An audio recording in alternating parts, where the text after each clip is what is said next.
fashion, whatever generation, whatever decade you grew up in, it's kind of entangled in that. Some people get into music younger than that, but I think that's quite unusual. So it's the same with a lot of people. You get to a certain age and you suddenly become aware of music, whether it's on the television or the radio, and you start to think about it, and the people around you, your friends, your schoolmates, it becomes part of life. I'm not quite sure how that happens. And it was the same for me, and I would tune into the radio a bit or watch Top of the Pops occasionally when this started to loom into my life, looking for something. I was sort of interested in it. I knew I was interested in bands and singers and what they did. And I probably went out and bought a few 7-inch singles. In fact, I clearly remember doing it, looking for something. I remember buying Adam and the Ants and Duran Duran, which is probably going to tell you how old I am. And then just finding something. I think it was a Motorhead album. It was Ace of Spades. And looking at the cover, I saw something that I kind of identified with, and I thought, yeah, these guys, it's hard to put into words. It kind of like, it rang a bell with me. These guys don't look like me, but they look like I might look in 20 years' time. Whereas the other stuff I'd kind of experimented with, the pop stuff, it just didn't quite ring true, and bought a Motorhead album, and that was kind of it, really. Started looking at that section of the record shop from that point onwards. And, obviously we're here to talk about Sabbath a great deal, and it wasn't very long before Sabbath turned up as well. And that was kind of it. You just know when you've found what you're looking for.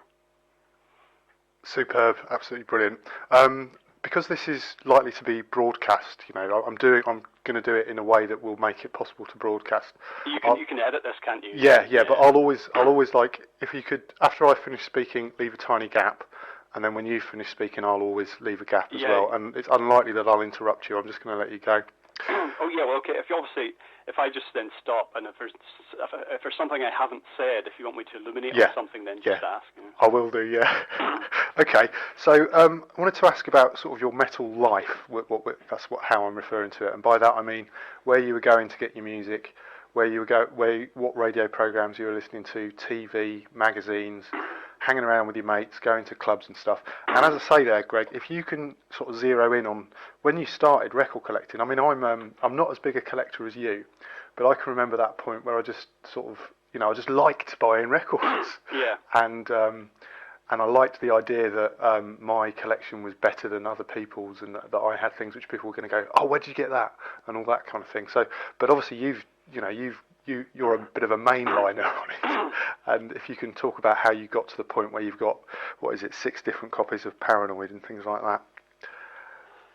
Well, I think record collecting, it's a bit of a grey area, and it crosses over with just buying music to listen to. And I think there's a tipping point when you realise that you're not just buying music to listen to anymore, and that's when you've got the 7-inch single, and you got the red vinyl 7-inch single as well. You don't need both, but you want to have them. And that's, of course, why the red vinyl 7-inch was created in the first place, not just to sell more copies, but, it was provided for, it's tapping into a desire.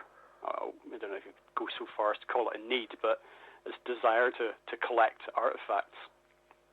And the element of, having something that somebody else doesn't have, also plays into it, and what I spoke about earlier about music in teenage years being tied up with fashion. I don't mean that in necessarily what's trendy, but just in the areas that you get interested in when you're trying to find identity for yourself. When that happens, then you start to want to, compete with your peers, as it were.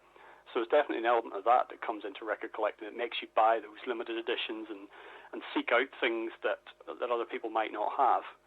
And I don't remember when buying music just to listen to tipped over into collecting, but it was pretty quick, to be honest. And there seems to be something in metal as well that inspires, great loyalty. I think it's because it's music that's real when it's at its best, and for the most part, it's something that's the best word for it. It's something that's real, and people looking for something, solid that they can identify with and show loyalty to, and that isn't just going to turn around and change overnight. That sort of person and that sort of personality and that sort of character is exactly the sort of person who would, collect, who would go the extra mile, as it were, buy the T-shirt, buy the mug, whatever it happens to be. Okay, great. Yeah, that's superb. Can you talk about more of the actual mechanic? Well, actually, I'm just going to go and close all the internal doors in the house because I can hear stuff outside. I don't know if you can. And then we'll go on to sort of talk about the mechanics of it. Where you're actually going, and maybe move into sort of. I mean, record collecting was very different in the late 80s than it is now. If I really want something now, I know exactly. It's eBay. I'll just go straight to eBay. I did it the other day. Yeah, exactly. That's sort of. That's but just bear with me a sec. Yeah. Okay. Yeah. Sure.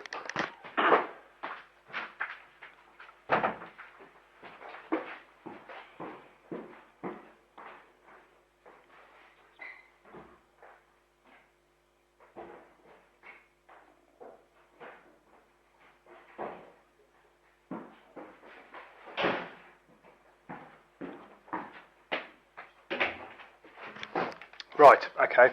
So back to that sort of the mechanics of record collecting, where you go now, where you used to go, maybe negotiating, swapping, whatever. Well, the early days of record collecting were a bit fraught, really, because where I lived in Ireland, it was a small market town, and we did have 2 record shops actually, which and to give you an indication of how things have changed, the place has probably doubled in size since the 1980s, but it's now got no record shops. So that tells you something about the music industry. However, even though it had 2 record shops, it was purely to serve, for the most part, people who wanted to buy the top 40. So they would get metal albums in, but I don't know who was doing the buying for the shops, or whether it was the distributors. Maybe they would just take the best-selling items nationwide and stock a few of those. But it was quite difficult to get good records, especially underground ones. When you could buy the predominant rock magazine at that time was Kerrang. That's back when it was a metal magazine, and you'd read album reviews in there. You'd see adverts for records that you just couldn't get. You could go in and order them sometimes. But certainly as I say, trying to get the material for many years, probably throughout the whole 1980s, was quite difficult. I began ordering them from a record shop in London called Shades, which closed many years ago. But when it was open, it was, it's still famous, it was kind of a mecca for metal, and they would import a lot of records directly from the States and mainland Europe. I would send off, back then it would have been postal orders, and get records in from Shades. But it was quite a job to amass a collection of any size and quality. And other avenues, record fairs, for example, which were popular for many years, they just didn't happen locally. So it was very much about reaching out into the wider world, which was, I wouldn't say it was difficult to do, but it was a different challenge in the 1980s. Than it is now, when you just fire up your computer and the world is at your fingertips. Brilliant, absolutely superb. I love the way you mentioned. You started off talking about sending away, and I thought, is he going to mention Shades? Is he going to mention Shades? Because my sort of metal biography myself, just really briefly, is that I grew up listening to Jesus and Mary Chain, Joy Division, Echo and the Bunnymen kind of thing. But my close friends, who I'd known since I was 8 or so, they took the metal path, and I would still hang around with them, and I would sort of I would end up in Shades and things like that when we went on our trips to London. Yeah. And I've been trying to get people, in other interviews I've said, do you know this place called Shades? Did that ever mean anything to you? And nobody's actually done it yet, so I think I can see that little piece you've just given me there would be a nice little, clip where I can mention Shades. So that it was just, for that type of music, it was one of the premier outlets of Yeah, they didn't. I remember it sort of being quite grotty and stuff, and but nobody cared. Go there. Oh right, okay. Yeah. I just by the time I got to England, Shades was still open, I think, but I just lived in the north of England, so I wasn't going to go to London just to go to Shades. Oh right, okay. Right. So you touched on it earlier, but not sort of directly in these terms, but one of the things about the Home of Metal exhibition and the project generally is we're talking about the global impact and the sort of enduring appeal of, musical form that is second only to hip hop. And, wherever you go in the world, there's a kind of a metal scene. So can you talk about that, why you think it's had an enduring global impact? Maybe if you've got any anecdotes about your travels where you've encountered metal in some far-flung place or something like that. Do you mean metal, just metal in general, why it's a global phenomenon? Yeah, metal in general. It's always good if you can mention the bands we're focusing on, but it doesn't really matter, So, yeah, that kind of thing. It's, it's something that, and there have been books written about this, about why metal has endured for so long. I mean, whatever you want to call metal, I think we can, take it as read that we got some kind of understanding, that music that started with Black Sabbath and has just, since then, since, say, the late 60s, early 70s, has only grown and spread and diversified, but without losing its core of what it's about. The question of why that has been such a phenomenon and why it speaks to so many people, it's probably I think it's the single biggest selling, identifiable form of music that there is. You can say pop music, but that encapsulates so much, it doesn't really count. For me, it boils down to something that I mentioned earlier. It's about the music being real. It's honest. There some rock and metal bands have come up with a cynical approach to it. They've been packaged and to be commercially successful, and some people probably in LA joined bands to get laid or whatever because they thought it would be a cool thing to do.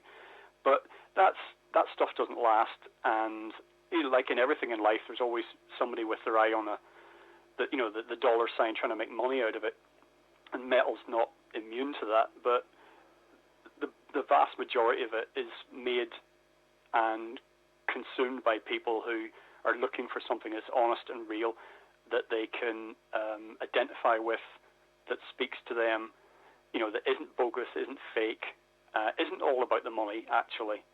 And there's something very primal about it as well, the music, the aggression in the music, something very human about it, that seems to tap into something at a very deep level of like what we are as a species almost, Superb. Thank you very much for that. Yes, that was exactly the kind of thing that that you never know, that might end up as a board in the exhibition, written out somewhere. Although I don't want to. I'm always reminded not to sort of raise people's expectations about their contributions actually being used. We don't know. Yeah, well, they couldn't. That's fine with me. Whatever. I'm just having a chat with you. Do you know what I mean? So yeah. Okay. Right. We're going to move on to the artifacts now. Okay. And right, you've got 5 different editions of the Paranoid 8-track cartridge. Can you talk about how you came to acquire those? Have you actually got an 8-track player? How come you've got 5 different editions of the 8-track cartridge? Well, I've got at least 5 different editions of the Paranoid 8-track cartridge. I've probably got more actually, just simply because not having time to dig through everything and scan everything and document everything for the website. It just couldn't be done, much as I'd like to. I have to take a couple of months out of my life and do nothing else. But that sort of thing just speaks to what collecting is all about. It's a sort of, looked at from some perspectives, it's like some form of mental illness or obsessive compulsive behavior. Why would you do something like that? But I don't know. There's something about seeing it all together. I think that's what it is. A collection. What if you don't look at it and don't enjoy the artifacts? Then what's it for? I think some people collect maybe in some part of them knowing that they have it somehow gives them satisfaction. But for me, it's very much about seeing things together in one place. And like a magpie, something like that. And I do not know what it is, but I'm objective enough about it to realize that it does look nuts, especially to people who don't understand it, who don't collect things.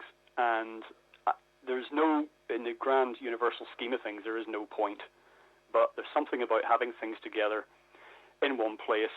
And of course, you're collecting something that you're interested in. In my case, Black Sabbath. The music means so much to me, so I can literally take some childish pleasure in having multiple copies of something and just holding the things, just looking at them every now and again. Just opening a box and just going, there's my, there's my collection of completely useless, redundant, out of date Black Sabbath items. It's not meant to be rational, and you can try and rationalize it, and there's probably a book in here for a psychologist, but for the collector, for a collector and me anyway, I don't like to rationalize it, because it's about something that ultimately I feel passionate about. Great, yep, superb. Can we do something similar with the Paranoid 7 inches? So you've got a Scandinavian, a French, one which you didn't have a country on, Germany, and a great one, Paranoid / Sabbath, with Sabbath Bloody Sabbath on the B-side. And if you can talk about perhaps stories behind actually obtaining those records. So did you get them at a fair? Did you send off for them? If you want to tell us how much you paid for them, or if you got them at, if you thought, wow, I've got a real bargain here. This has really given me a rush, or that kind of thing. But see, my idea, rather than do a separate piece for each one, what I'd like you to do is just do one piece that I can then put on all of them. Okay, just let me make a note, because there's just two things in there. It's basically getting the things and then kind of prices, and just bear with me. Sorry, I don't want to lose. I'm just conscious that I might go off on a tangent and not necessarily answer your question. Yeah, well, this is the funny thing about what I'm doing here. This interview is particularly about obtaining audio clips that I can put on the website. Yeah. And then that's a different thing between than a sort of a proper oral history interview, where you going off in a complete tangent is marvellous. Okay. Right, 7-inch singles then. Having different versions of records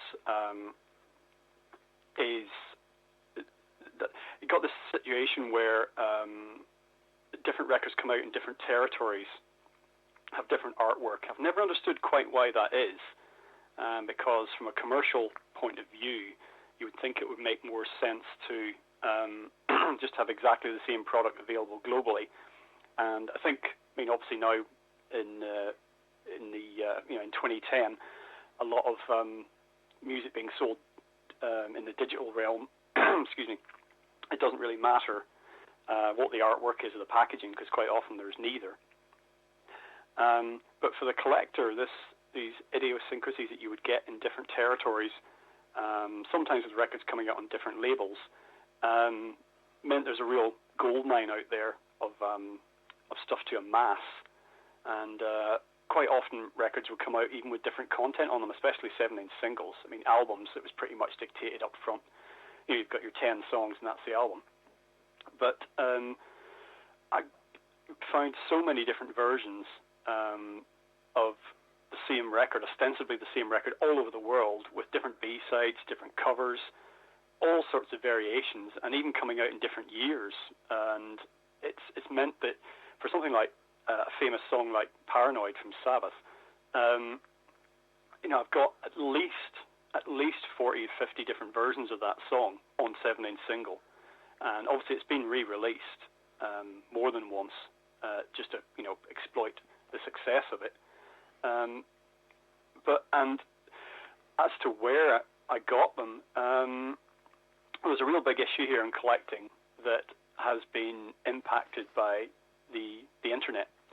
And in the old days, and by that I mean when I started collecting in the 1980s, it was a case of going into shops. If you bought product new, then you get it in your high street record shop. Second hand, obviously there were second hand record shops, or you could go to record fairs. And for me, that was what I grew up knowing, which was a fairly organic way of finding and buying things. Yes, you could deliberately go to record fairs looking for, Black Sabbath items, but you had no guarantee what was going to be there. Where there's nothing, there was a lot of things that was down to chance to an extent. Today, it's very easy to hop onto eBay or other internet sites and seek out a particular item, if you learn about the existence of something, you can go about tracking it down like a detective and be determined to get your hands on it, depending on price. And I don't actually like that. Maybe it's just because of, the era I grew up in, but for me that it's not so much collecting as, that's like a detective going about gathering evidence.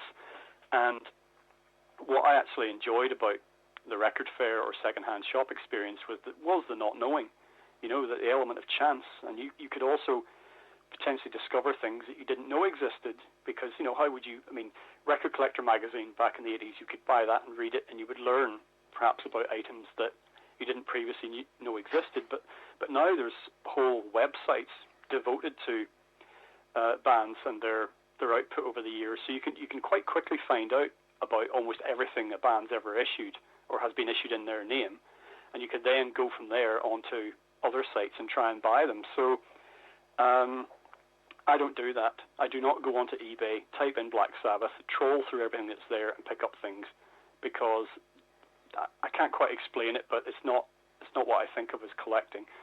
I think of it as stumbling upon things and not going about it with military precision. Prices I've paid for things. Do you know what? I honestly don't think about that. I don't remember, because I don't tend to think about it. So if I can see an item, stumble upon it, and I can afford it, or if I can haggle it down to the point where I can afford it, then I get it, and that's it. It's not really, the price is irrelevant. It's about the item, because I don't think of it as an investment or a resource. You get people who collect art, fine art or stuff like Damien Hirst or whatever, contemporary art, and they're thinking about it as an investment. It's all about price. Well, that's not collecting. To me, that's investing, and it's two different things. Wonderful. That's very interesting. What is a question which isn't related to any of the artifacts specifically, but gives you a sort of an opportunity to talk generally about collecting Sabbath, is what is the holy grail of Sabbath collecting? And the holy grail of collecting Black Sabbath, I'm not sure what that would be. I think there's obviously the personal element that would come in here, where individuals would think, for me that's special, because whether it's because of the music content of it, or there's all sorts of reasons that individuals could have for really prizing one particular item. And a holy grail, what usually happens when you start to talk in those terms is that price immediately looms. You might say, oh well, rarity, the rarest item would make it the most, make it the holy grail, but then that's going to have a price element to it as well. And I honestly do not know what I would say the holy grail of Black Sabbath collecting is. There's probably an acetate out there somewhere that was made 2 or 3 copies of, something like that. That tends to be, I know that in my time collecting Judas Priest items, I discovered the existence of an acetate. Actually, Judas Priest bassist Ian Hill told me about one. I did an interview with Judas Priest for Record Collector, and I was saying to him, so what's the holy, I actually said, what's the holy grail of Judas Priest rarities? And he mentioned an acetate, and which I can't remember what it was now, but it was something from the 70s. And he remembered, I don't know how he remembered, but he remembered that this had been pressed in 2 or 3 copies, and that was it, and that he did have one at one time. So probably something similar for Sabbath. There's going to be some one-off items somewhere. What would I personally really like to own that would become the holy grail? I suppose it would have to be something insane like the master tapes for the first album. Something like that. That, for me, that would be like, in a glass case with, lasers around it and permanent armed security staff.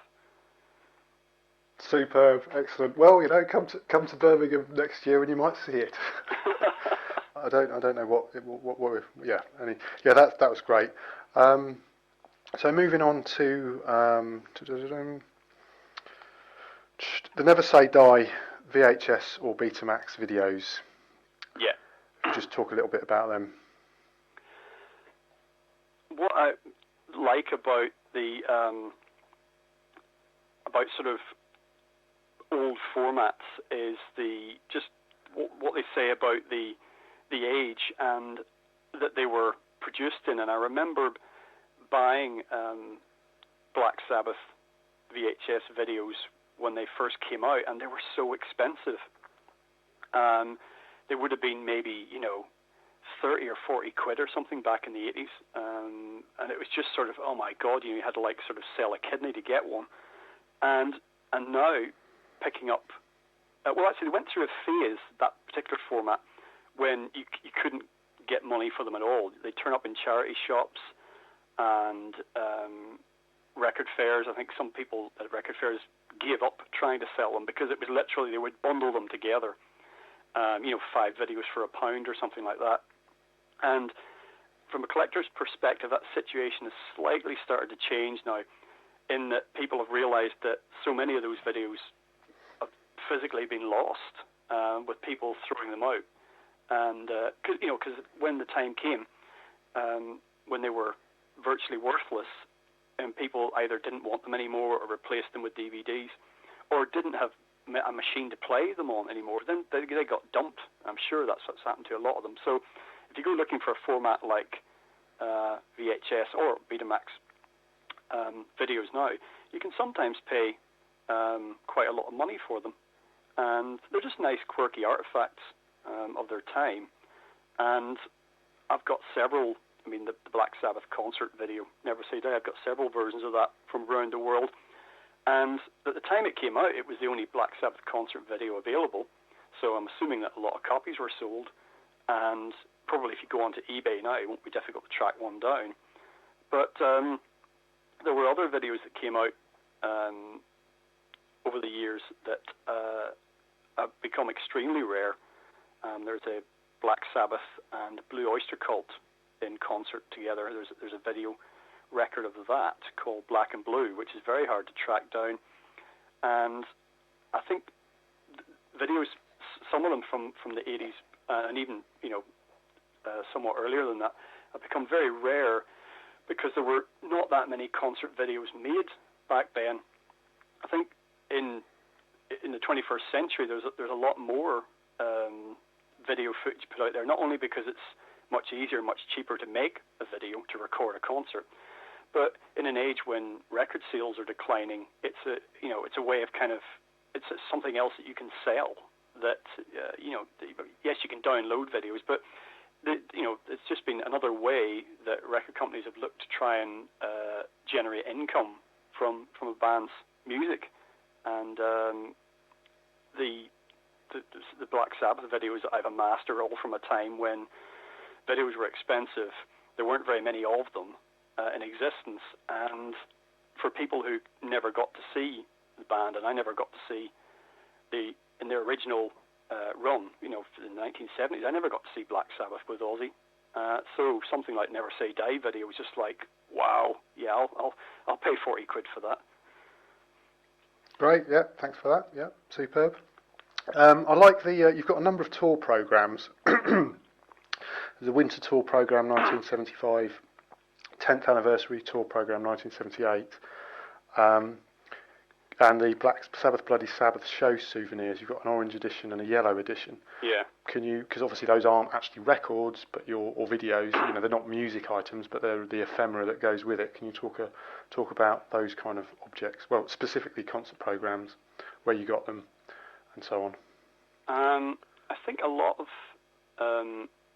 collecting, and definitely visual things like concert programs. And can I just interrupt you there, yeah. Greg? Can you start off by saying, start talking about the concert programs directly? So tell the listener what you're talking about before you start talking about it, if you see what I mean.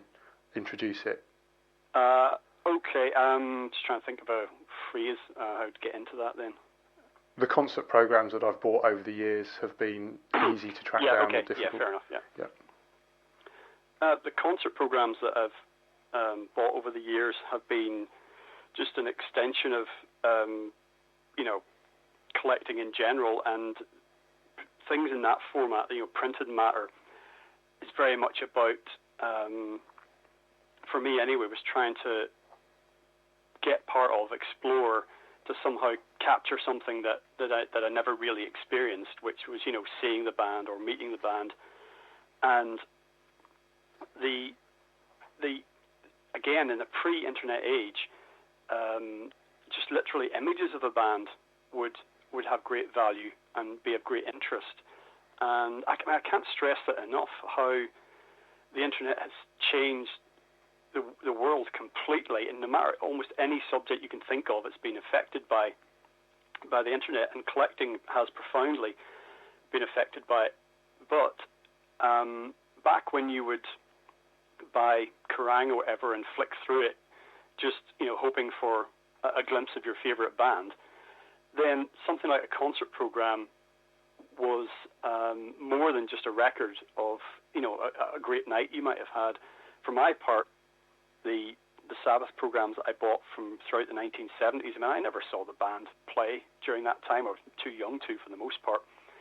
But it was documentary evidence of what they did. It was charting the band through the years. You could see the progress, and it's actually interesting to look back at items that were very completely centered right on the then and now. So a Sabbath Bloody Sabbath tour program was all about that tour, all about that album. The only thing that was happening in the Sabbath world was that album and that tour. What they'd done before was not forgotten, but this was the new thing. And what was yet to come, nobody was thinking about. So maybe not even the band. So I particularly enjoy concert programs because they're not like a book which kind of reflects on the past.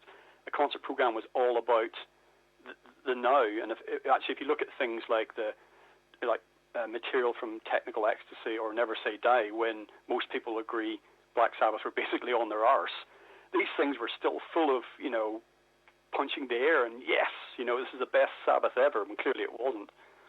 And just documenting it in that completely, how can I put it? It's devoid of any sort of analysis, which you would expect, and it's just all about the moment, and that's what I particularly enjoy about concert programs. And you saw it as soon as Ozzy was out of Sabbath and Dio was in.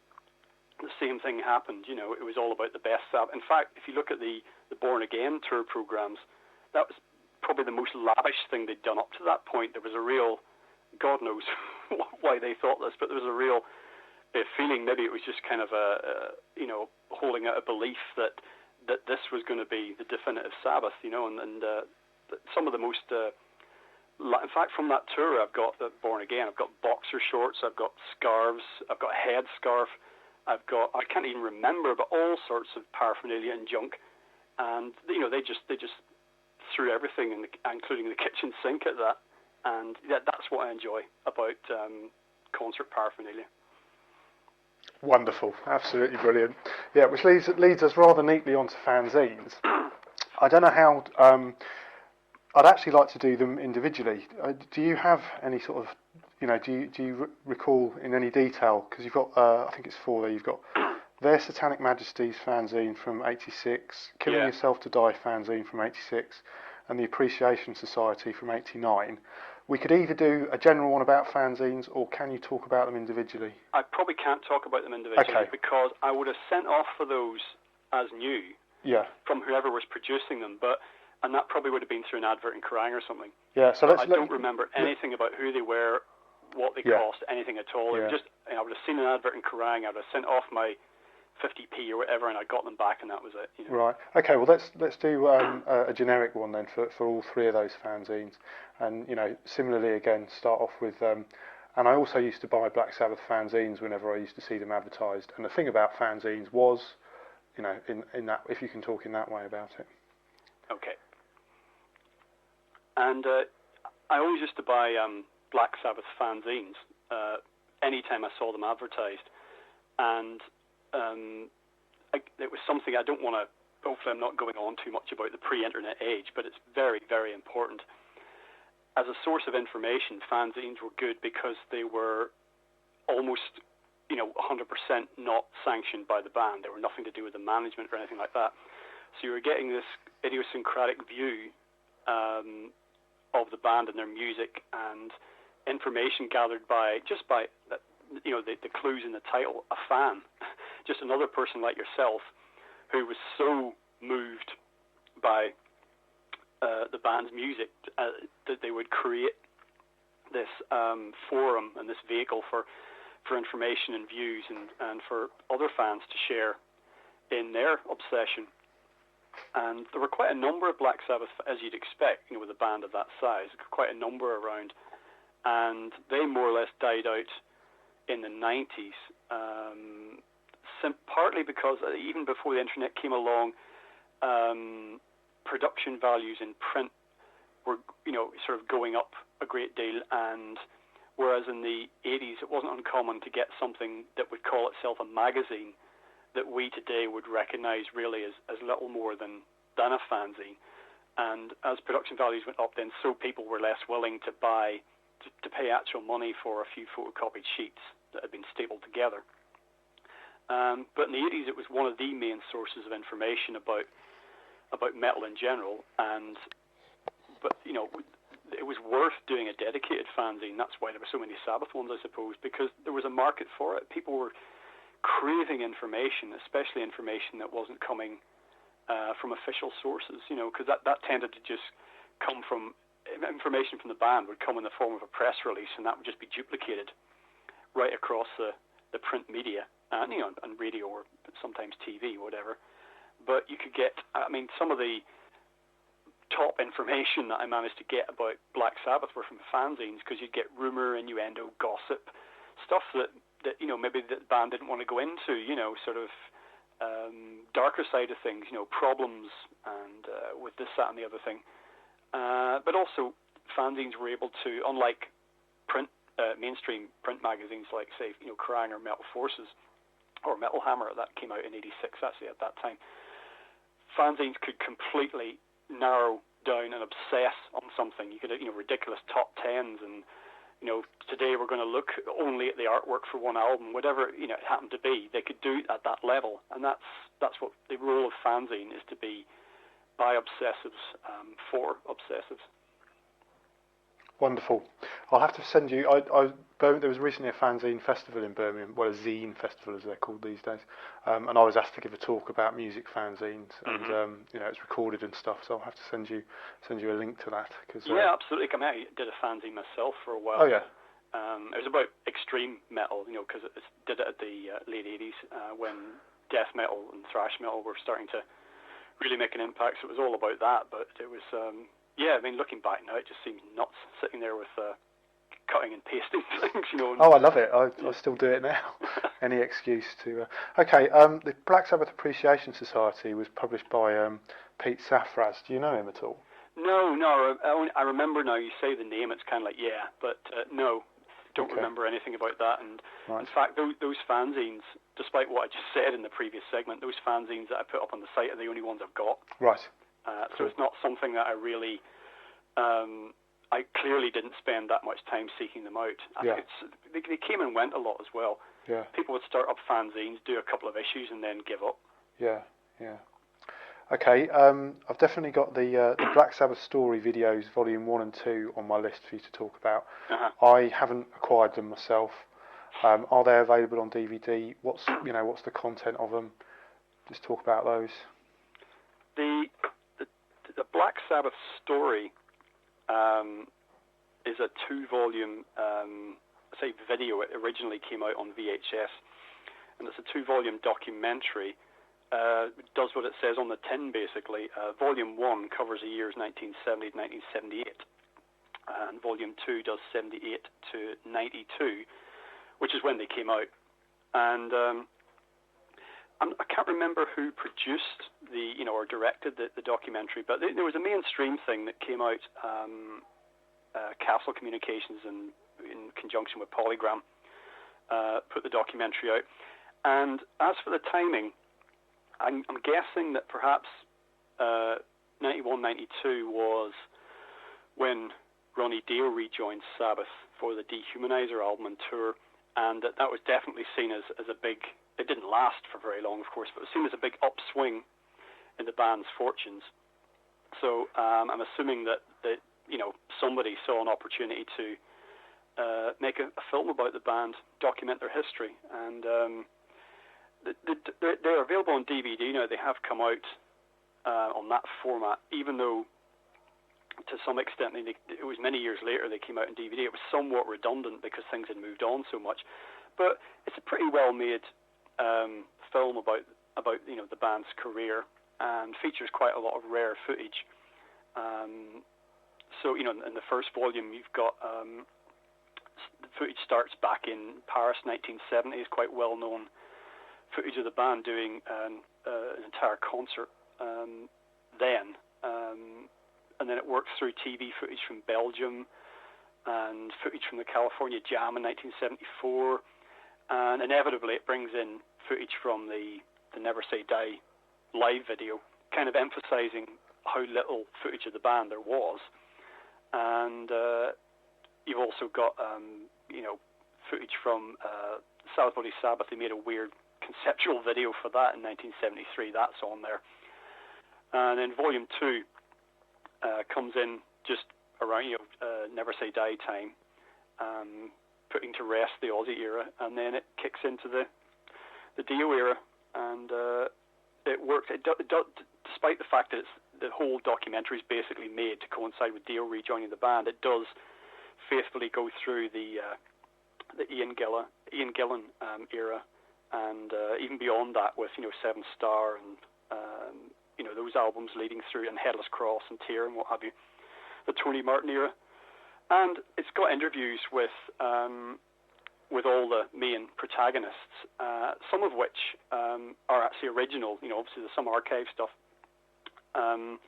but because the band were promoting themselves heavily at that time with Dio rejoining, that they managed to get new original interviews with the lineup at that time for the documentary. So there have been other Black Sabbath documentaries made since, but this, despite the fact that it doesn't cover their entire history, I mean, any documentary is immediately out of date, isn't it? As soon as anything else happens, it hasn't recorded. But despite that, it's still a definitive look. There's not that many films on the band, so if anybody wants to, get up to speed, whether they're a fan of the band or not, this is going to fill in a lot of the information that you need to know. Superb. I've come to the end of the list of things which I really, which I had on my sort of priority list to cover with you. Uh-huh. Is there anything else that you've uploaded that you wanted to talk about? I feel kind of possibly not. I only just did a few items one day because I thought that I'd really like to, and I'm not sure if I'm going to have the time to do all this stuff. Yeah, well, I think you've made a fantastic contribution already, Greg. Well, do you know what? Because I know how much stuff I have, I don't feel that I do. Because I'm looking at a shelf full of it now. Do you know what I mean? And it's just there's so only so many hours in the day. You know what I mean? Yeah. Okay. Well, I'm going to not wind it up just yet, but there's a couple of other things I've got to do with you. First one is like an intro piece. So you saying something, hi, my name's Greg MOFFITT, and I'd like to tell you about some of the Black Sabbath memorabilia I've been collecting over the years, something like that. And also, if you could, I haven't actually asked you about your professional background. If you could say, hi, I'm Greg MOFFITT, and I'm a music writer. I've written for blah blah blah blah blah, and that kind of thing, something like that, which I can put in at the start of anything that I edit together. Okay, well, I'll give you a quick sentence and you see if that's usable then. Hi, my name's Greg MOFFITT. I'm a music writer and musician.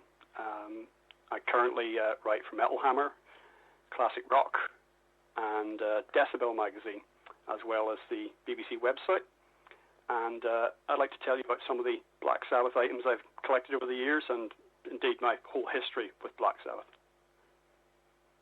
Yeah, great. Is that all right? Yeah, I'd like to, if you do it again, but without the I'd like to tell you about my, because then I've got two different versions that I can use. I can just use hello, I'm Greg MOFFITT and I am. Yeah. And then hello, I'm Greg. I've got this idea to do a, because at the moment we're just putting these up as like podcast clips, and I've noticed that on YouTube, I'm seeing a lot of it these days, is people who just do an audio slideshow. And it works really well, actually. I'd like to get some of those done, and I can just imagine editing these segments together over 10 minutes of your stuff just streaming through on a slideshow with your voice over it. Yeah. But so we've already got that. We've already got that. I'd like to tell you about my Black Sabbath collection. But shall we just do the intro again? Just who you are, what's your name, and where you're from, as Scylla would say. Okay. Does it matter where the "where I'm from" comes in? No. Okay. No. Hi, my name's Greg Moffitt. I'm from Northern Ireland. I'm a music writer and musician. I currently write for Metal Hammer, Classic Rock, Decibel magazine in the USA, and also the BBC Music website. Perfect. Absolutely perfect. Did you say you write for Record Collector? I used to, yeah. Yeah, because I'm really hoping that. I mean, I'm not. PR isn't my. Although I've done quite a bit of it, it's not my role on this project. But I'm thinking, Record Collector have got to cover this. They've got to at some point. Oh yeah, I mean it's something that's it's just right up their street, really. Yeah. So we've got that. Got your professional biography. Okay, the permissions. What I'd like you to do is I'm going to sort this out so I can send it to people in. I'm going to sort this out so I can send it to people in. I'm going to sort this out so I can send it to people in. I'm going to sort this out so I can send it to people in. I'm going to sort this out so I can send it to people in. I'm going to sort this out so I can send it to people in. I'm going to sort this out so I can send it to people in. I'm going to sort this out so I can send it to people in.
The number of records that fetch substantial amounts of money is dropping quite dramatically.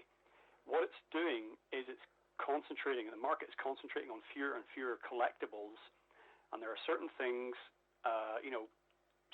the Beatles being a classic example, but something like Sabbath and the original Paranoid album are going to be part of a much narrower range. They're going to be part of a much narrower range of things that are going to fetch large amounts of money.